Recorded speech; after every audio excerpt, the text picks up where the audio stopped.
Yes, people, back with another video. And today we are previewing the Brentford Liverpool game, Saturday, 3 o'clock kickoff. We're going to be talking about Arne Slot's press conference, predicted lineup, and score prediction in today's video. So let's start off with the preview. Team form for both sides for Brentford coming into this game. They played in their last 5, only winning one game. Brighton 0-0, losing to Arsenal. Southampton winning 5-0, then losing to Argyle in the FA Cup, and then Manchester City 2-2. As for Liverpool, very mix of form. 2 wins in 5, beating West Ham 5-0, Man United 2-2, losing to Tottenham, beating Accrington Stanley, and then dropping points to Nottingham Forest. Obviously, we're away this time. Brentford have been very good at home this season. Third in the league based off home form. 7 wins, 2 draws, 2 losses. As for Liverpool away form, they are top. 7 wins, 3 draws, scoring 28, conceding 22. Who actually has the best defensive record in the league now? Arsenal by 1, on level with Nottingham Forest. If you do it based off the last 5 matches, Liverpool are in 4th, Brentford in 13th, while Tottenham in 18th. Relegation form for them. Look, it's going to be a difficult game. Brentford always is. They're a physical, good quality side, and especially when the fans get going, it's a tough place to go to. Brentford away is one of those grounds where, barring like Anfield, Etihad, and that, I feel like Brentford's in that next category of places where you don't want to go to. If we actually look at our head-to-head recently, we beat them at Anfield 2-0 in the league early in the season, 4-1 there last season, 3-0, 1-1. Then we lost at their place 3-1, 3-0, 3-3. So we've had some good games with Brentford. There's always goals. Fun fact, wow, we've actually scored near enough 3+ goals against them every time we've played them. Look, it's going to be a difficult test tomorrow, and I think Arne Slot knows that. So why not? Let's get into his press conference. We've got some quotes here from Anfield sector. Arne Slot does speak about losing the gap to Arsenal. We are trying to get the best out of our players, and the players are getting the best out of themselves. The players know how long the season is, and we are not so focused on the league table as other people are. It's about taking the pressure away from them. I think they know they want to challenge for the league title. Certain players have come out and said that. Mohamed Salah being the big one, saying, I want to win the Premier League with Liverpool. And then the news does get a bit worse, which we're going to get into in a minute. Slot does speak about getting players fitter. The physical output is higher than before. Even after the winter break, they are completely fit and ready. But this is where it gets damaging. Arne Slot on Jota is not sure Jota will be available for Brentford. He felt a little niggle. He didn't train yesterday. We have to wait and see if he's available today. That is depressing to hear, to be honest. And it's not something you want to hear after Jota's literally not long just come back from injury. It's like this guy just can't get a break. Came on, scores the other night, makes the difference. I remember he made the difference against Fulham. This is going to be a big topic now with Jota. No denying Jota's a quality finisher, a quality striker, quality player. But if you can't stay fit, then what's the point? Do you know what I mean? And I feel like in the summer, there's going to be a couple of conversations about keeping Jota at this football club. Depending on how much availability there is from now to the end of the season. If he's out for a bit and then he gets injured again,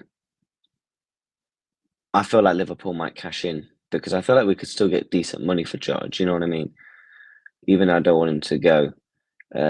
He then speaks about Nunes. It's not a perception that he's struggling. He was involved against Accrington Stanley. He scored against Southampton. It's the life of a striker.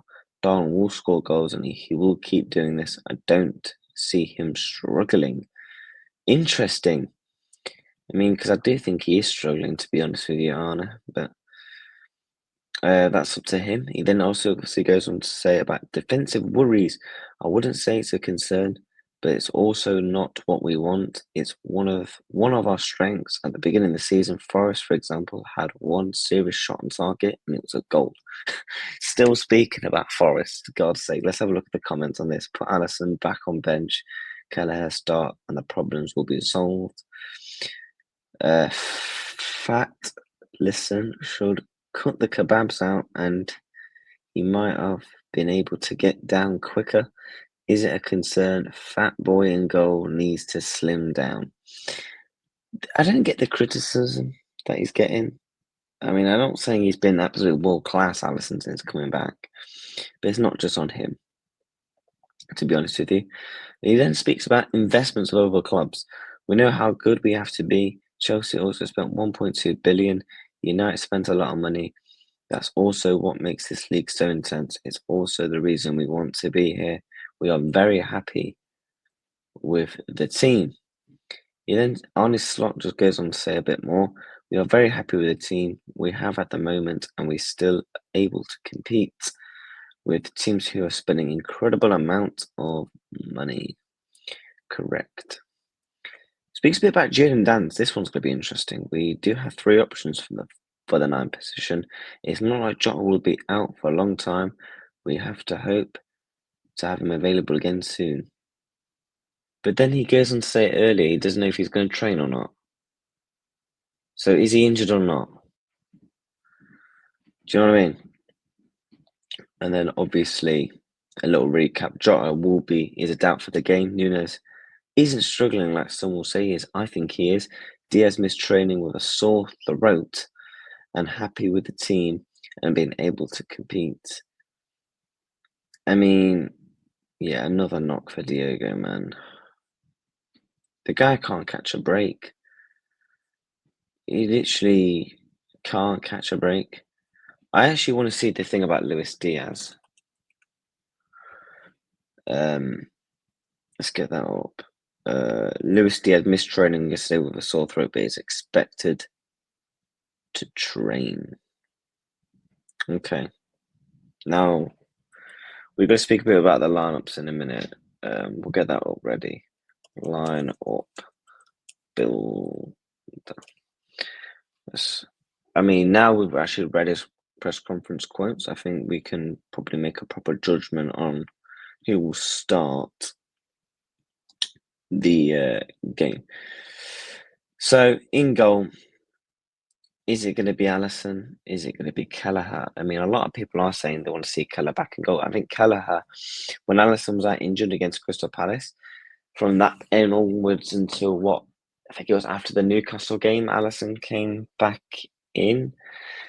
Kelleher was really good, and I said Kelleher probably shouldn't have been dropped, not because anything on Alisson. Alisson's the best goalkeeper in the world, and he has been since 2017-18.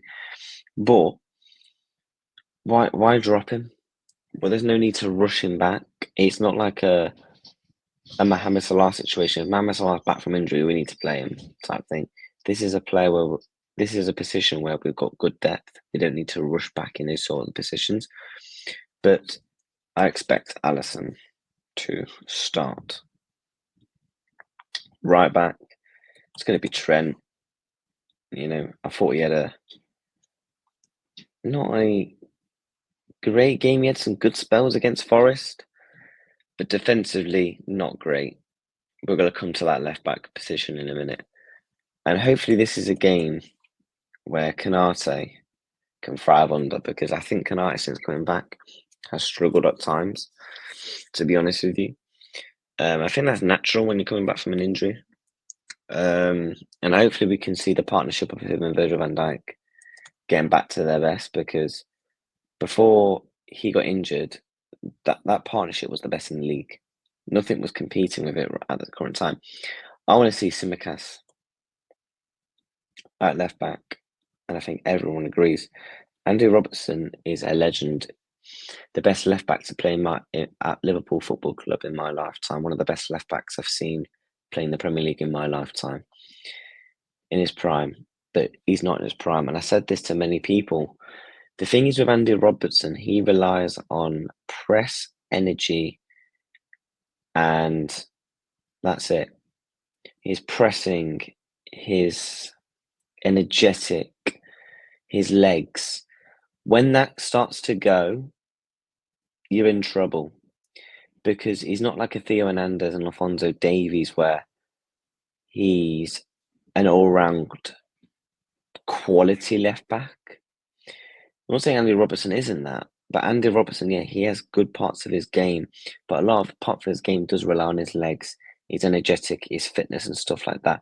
When that starts to go and starts to dip, you're going to notice the cracks, because that, for Robertson, does paper over a lot of cracks. And I've said for a time, I think Tsimikas suits the slot system more. That's not diss to Robertson. I just think he suits it more. In the double pivot, we're going to see the classic pivot that we've seen all season. Very easy. Gravenberch and Alexis McAllister. I thought Gravenberch was good again, barring the goal where we got completely caught out and he went through him. He's been immaculate this season, same with Alexis McAllister. I want to see Alexis McAllister shoot a bit more. That's one thing I want to mention, especially outside the box, because he has a good shot on him. And he needs to trust himself more, I think. Off the right wing, I think it's going to be Mohamed Salah. Very poor game against Forest. He had a couple of chances, very wasteful decision making. But now everyone's thinking, oh my God, Salah's fallen off a cliff. God's sake. He had one bad game. Give the guy a rest. There's only been 2 games this season in the Premier League where Mohamed Salah's not got a goal or assist, and that's both against Nottingham Forest.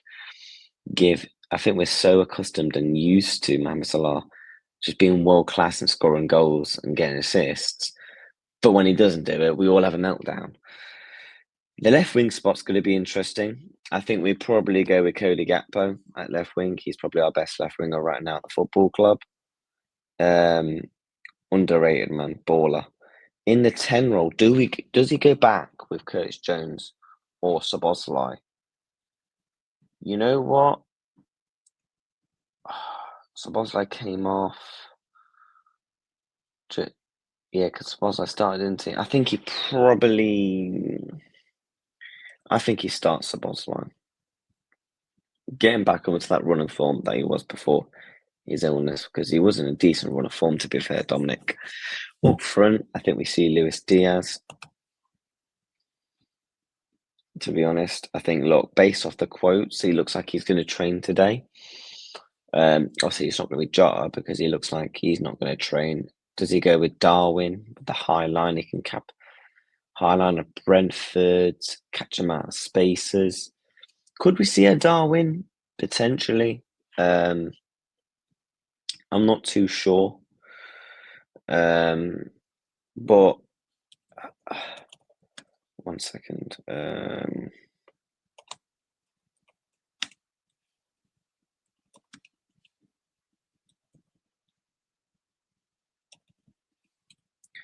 There we go. Just tapped up my score prediction, ready to show to you guys. But look, Liverpool have to win this game. I think it's an absolute must, and that's why I'm going with a score prediction of Brentford 0, Liverpool 2. I was going to go 2-1, but I feel like this is the game where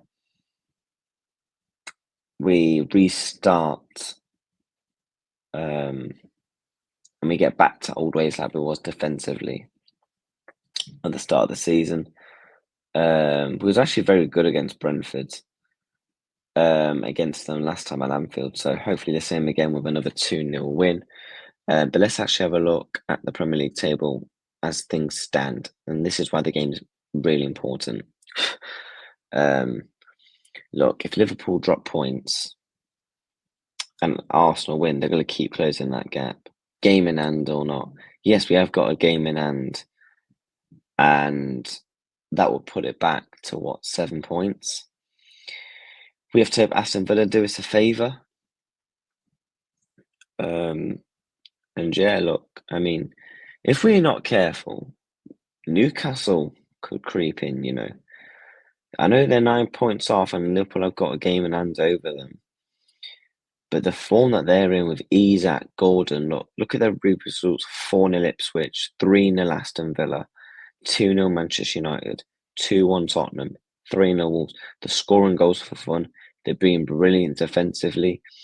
I feel like if we drop points in this game and Newcastle win, and we've still got to win the game in hand. It's not like the game in hand is guaranteed points. We have to win the game in hand. Like, otherwise the points will be on the board. But a few things I'm worried about in the game. I'm worried about Mbuemo. I'm worried about Wissa. Been quality this season. That's why we have to be strong defensively. I think the one thing with Brentford, you know exactly how they're going to set up under Thomas Frank. They're going to set up physical. They're going to test you. Aerial threats, and that's why players like Kanate, Van Dijk, Gravenberch have to be on their A game.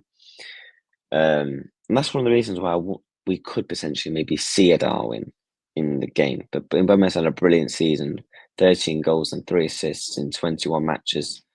Their top goal scorer this season. Yeah, we have to win. Absolutely have to win. I mean, Liverpool fixtures. Now we'll pull up who we have after. We are after Brentford. We have Lille, Champions League. Champions League is all about wrapped up. Ipswich, Bournemouth. Theoretically, we're playing once a week because these two Champions League games are done. We're wrapped up. We're in the knockouts. So just win these next 3, because after that we then got a busy fixtures because we got Spurs. We literally got a day off. Then it's Plymouth. Then obviously Everton as well. But I think Liverpool get the job done. I think we go on a bit more of a run now as well. So hopefully, what's the other games for the weekend? Premier League fixtures. Newcastle, Bournemouth could be a cracker. Oof, long trip for Bournemouth. Wow, to Newcastle. Basically, bottom of the UK to the top of the UK. West Ham, Palace, London Derby, Brentford, Liverpool, Leicester. We will be keeping an eye out on Aston Villa, Arsenal. Forest, Southampton will be keeping an eye out on. Say they're in the title race. And yeah, we'll be doing a live watch along for that. And a match reaction and some other watch alongs this weekend. Make sure you do take care, subscribe. Up the Reds, 2-0 Liverpool.